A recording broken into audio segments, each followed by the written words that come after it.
Let's find a good old podcast. Drive through, no. Something to wrestle, no.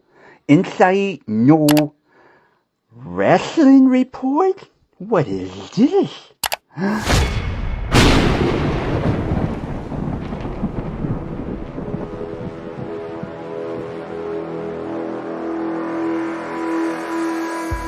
Hello, I would like to take you on a journey into the world of professional wrestling. This is the Wrestling Report.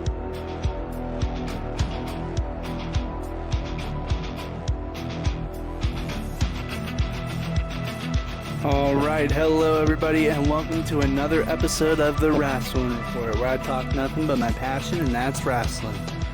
Mamma mia! Ladies and gentlemen, we had ourselves one hell of a pay-per-view in Italy. A lot of things were pretty goddamn good about this show. Thankfully, everything went to plan. All the doom and gloom that I had in the last episode about everyone being hurt, thankfully, everyone came to play tonight. The ads felt less. The matches felt more. We got video packages before some matches. I could appreciate that, finally. And oh boy, that Italian crowd. Oh my gosh. They were hot for just about everything tonight. And I mean, they showed up for their first ever pay-per-view. And it only shows me that WWE needs to keep going back to Italy for some more pay-per-views, right? I mean, the crowd showed up for what was, in my mind, a pretty solid pay-per-view. In my mind, better than Backlash. In my mind, better than even the first night of WrestleMania.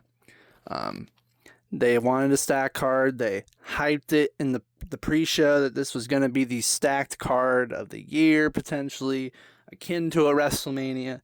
And that's what they delivered. In my mind, they delivered a very solid show with some very interesting implications going forward for, I think, just about every match involved. So, with that being said, I'll go ahead and get things rolling here with the first match, the opening match, the kickoff match. This is my only critique about the night, one of my biggest critiques about the night. Just this Cody and Gunther match for the WWE Championship. On paper, this was supposed to cook.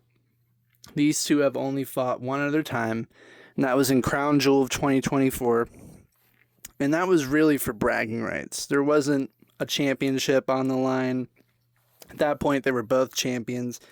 This time felt different. And this was one of the few times where I felt genuinely surprised by the outcome of a Cody match. Usually, like I said in the last episode, that I'm able to basically decide whether or not Cody's favorable in this match, and 9 times out of 10 he is. And you know, that 9 out of 10 has worked again in its favor tonight. He beat Gunther. In my mind, a fairly quick match for what they could deliver. But it's quite obvious what they were trying to do here with it. And it was near the end of the match where Gunther's foot was like under the bottom rope. And so when the ref counted 3, I guess the ref didn't realize that Gunther's foot was under the bottom rope, which makes the pinfall invalid and accurate. So ultimately, Gunther was furious. Gunther was furious about the outcome of the match, and it, in my mind, sets up a rematch for the two of them, potentially at Night of Champions, right? Night of Champions is our next pay-per-view coming up in June. So I figure maybe they're going to try and build the rematch for that coming up. I don't know, but they've definitely left the door open for Cody and Gunther to continue. Cody said on the post-show that he's ready to fight Gunther if he wants a rematch. He saw the tape. He knows how the match finished. So the story between Gunther and Cody Rhodes will not finish after this match. And I imagine we're going to get a continuation of it. And I think it is going to ultimately end up with Gunther being champion. I believe that's the end for Cody Rhodes. But one thing that does interest me about this is that Gunther, the only guy he hasn't been able to beat is Cody Rhodes. He's been able to beat everybody that's beaten him. You know, he's been able to beat Jey Uso, I think. He's been able to beat Sami Zayn. You know, he hasn't been able to beat Cody Rhodes. Cody Rhodes has been able to beat Gunther at every step of the way. The career killer does not have an answer for Cody Rhodes. So that's a very interesting, foil to the career killer. I like that they're building the fact that Cody is this guy that Gunther can't get past.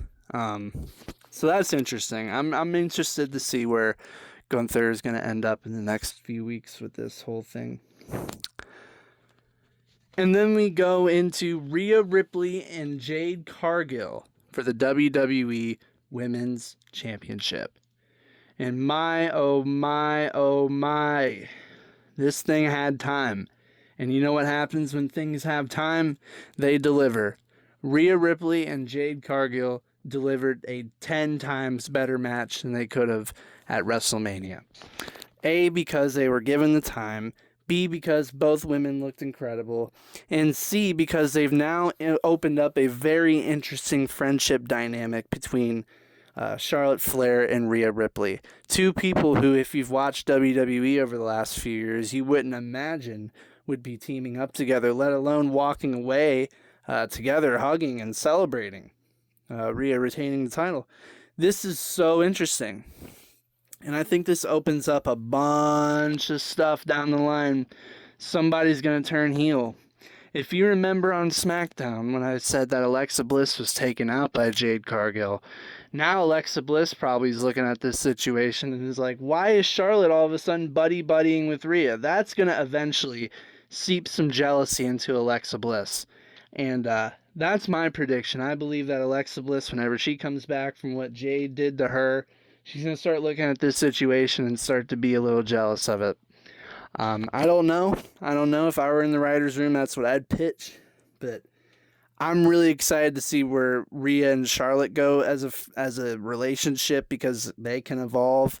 And I'm really excited to see where Alexa and Charlotte's best friendship, quote unquote, could end up going after this match and post this match. We'll have to see as the weeks go on.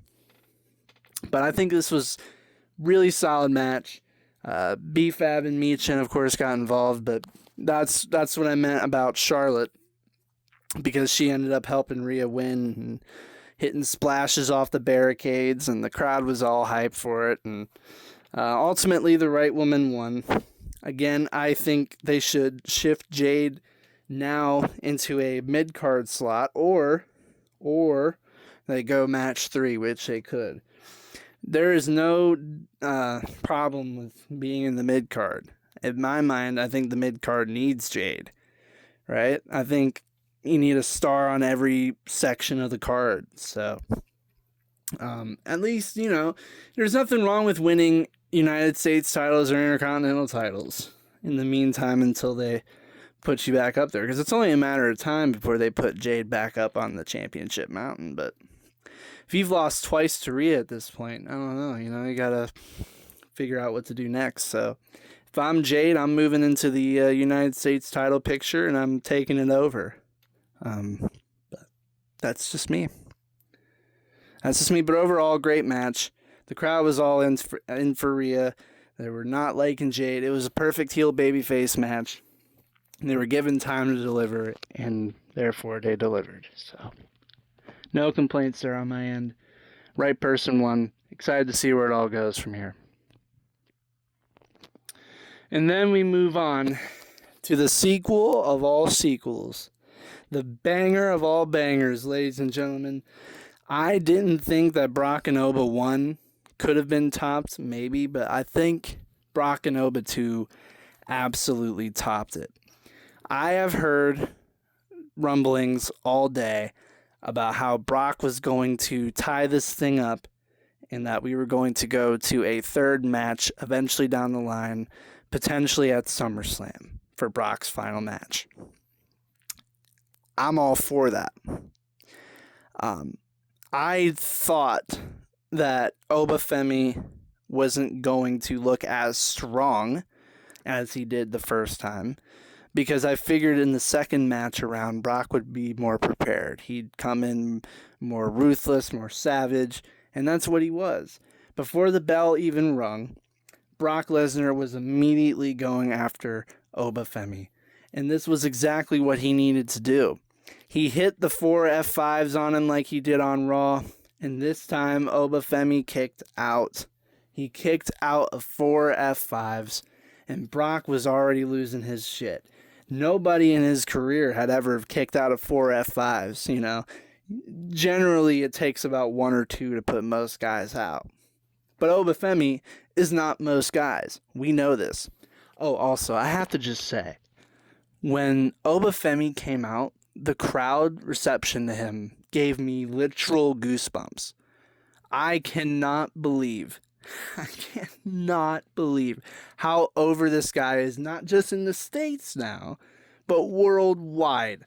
I mean, you know, world championships are in his future. If not by the end of the year, next year, no doubt. He's too over not to capitalize on it. And you're going to have him ultimately retire Brock Lesnar. Like, you've got to strike this iron, man. Oba is too hot.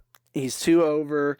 He's too, he's just too connected with the fans, man. He's too connected with us. We all love him too much to see anything bad happen to him. He needs to go all the way to the top.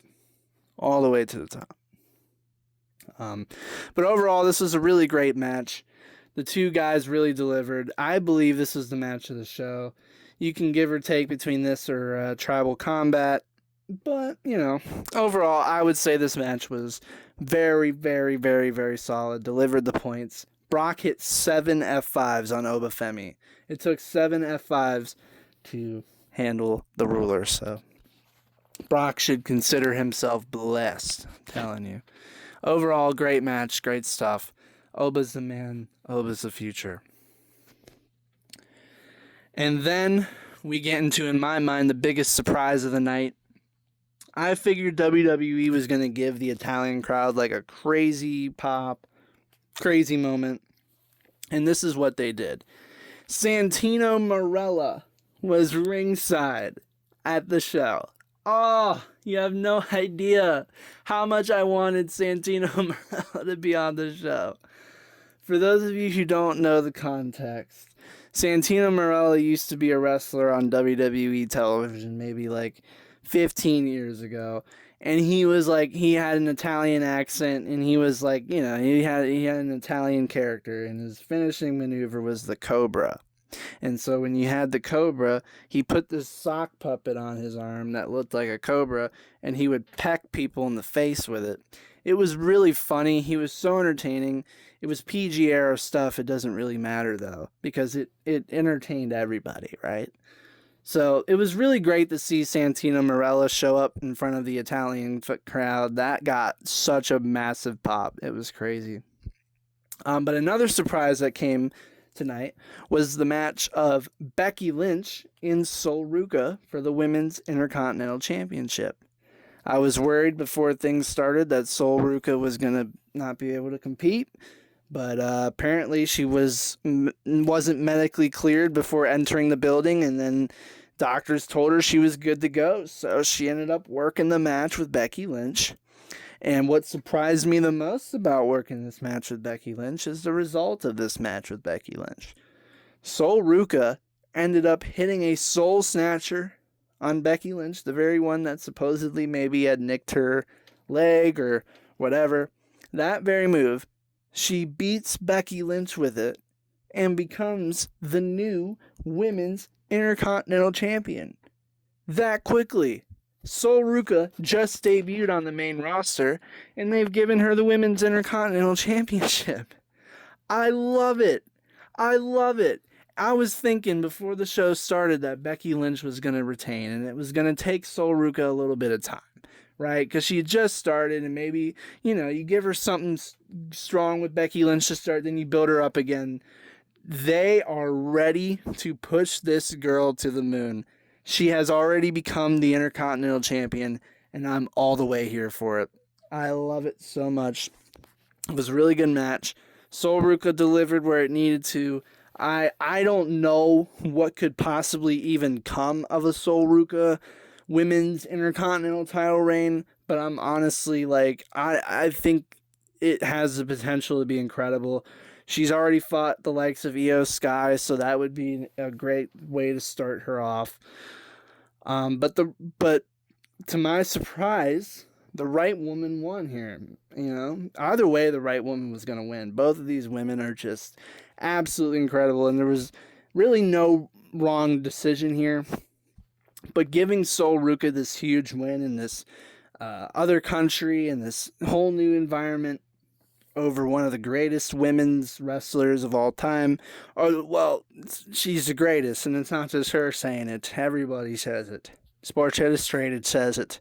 The Wrestling Report says it.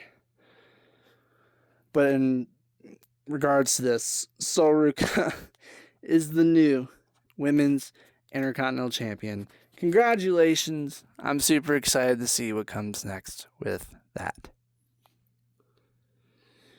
And then, ladies and gentlemen, we have our main event. Roman Reigns and Jacob Fatu in tribal combat for the World Heavyweight Championship, and the winner would have to be the tribal chief, and the loser would have to acknowledge the winner as tribal chief. This match was really, really good. And I like the fact that this version of Roman Reigns now feels enough confidence to where he can go out and win matches on his own. There are still ways in which he can, sneak his way around a victory, like giving Jacob Fatu an arm to the nuts, or exposing 3 turnbuckle pads and hitting him a bunch of times, or hitting him with toolboxes and trying to break his arm so he wouldn't hit him with that Tongan death grip, even though he hit him with that Tongan death grip. This thing was absolutely incredible. Roman Reigns is on another level. We all know this. And so he picked up the victory here over Jacob Fatu, despite no chance in my mind of Jacob winning here. There was too much momentum going for Roman, and what I saw at the end of the show really tells me where we're going to go forward with not just Roman Reigns, but but with Jacob Fatu. So Jacob Fatu, due to losing this thing, he has to now join Roman and has to serve Roman, and he begrudgingly is following behind his cousins, the Usos, and Roman. And out of nowhere, we see Solo Sikoa, Tama Tonga, and Tonga Loa in the crowd, seemingly calling Jacob back to Solo. If you don't remember, there's history there with Jacob Fatu and Solo Sikoa, all part of the family. But Solo Sikoa brought Jacob into the WWE. And so when Jacob looks at Solo Sikoa, he's probably torn, right? He looks at his family and he looks at Roman's family, the one he has just now signed up to serve. And he's wondering if he's truly made this right decision, being as reckless as he was about trying to get all this stuff and trying to be the tribal chief with such haste. And I wonder if by the look on his face, if he feels that regret. And now he's definitely torn on what the hell he should do going forward. Certainly, he won't stick around with Roman for far too long, right? Maybe he won't even align with Solo Sikoa. But that visual at the end with Jacob looking at Solo as Roman and the Usos are walking out to the backstage, that visual shows us that Jacob Fatu is definitely going to start thinking about where he should align himself with. And mark my words here, ladies and gentlemen, this could potentially be our Survivor Series. And you could have 3 to 4 guys on each team already set up, with Roman and the Usos on one end, Solo and Tama and Tala and Jacob on the other. I don't know. Survivor Series is in November, but is that crazy to assume already? I don't know. I guess we can only take it week by week. But this match was really good. And this match delivered on the main event. I'm glad it didn't have to be pivoted. I'm glad Jacob gets to continue to work. I'm glad Roman Reigns is still the World Heavyweight Champion. And I'm glad WWE has delivered us a decent pay-per-view that we can look back on and say, hey, that was a pretty solid one. Because ultimately, I'd give this thing about an 8.5 out of 10. If the Cody and Gunther match were a little better, I think I would have given it a solid 9 or 9.5. It's hard to be perfect, right? So I think the show really delivered where the matches counted, and I think that's where it matters, truthfully, when you're on pay-per-view time. So, grazie to Italy for an absolutely phenomenal showing, and I really think they need to go back to Italy going forward for other things. But with that being said, ladies and gentlemen, I believe that's going to do it for my Clash in Italy report. I'd like to thank you all very much for joining me. Stay tuned because I got an MLW Fusion episode coming out soon, baby. Woo!